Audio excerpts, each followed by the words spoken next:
Salam Indonesia. Anda menyaksikan berita terkini bersama saya Arna Suputra. Pemirsa, masyarakat Karangasem yang menjalani isolasi terpusat atau isoter akibat COVID-19 terus menurun jumlahnya. Bahkan saat ini hanya 8 orang saja yang masih menjalani isoter.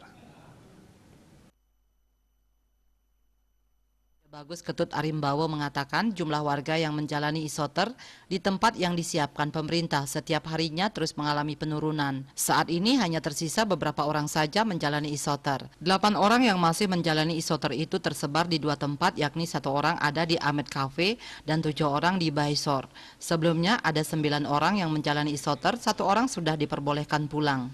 Arimbawo menambahkan untuk mengefektifkan perawatan, pihaknya berencana menggabungkan mereka yang masih isoter itu di satu tempat.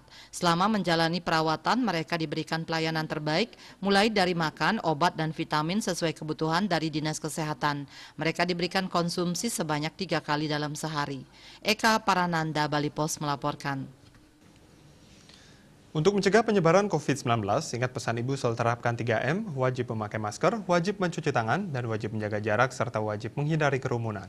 Dengan penerapan perilaku 3M, Indonesia segera terbebas virus corona menuju Indonesia maju.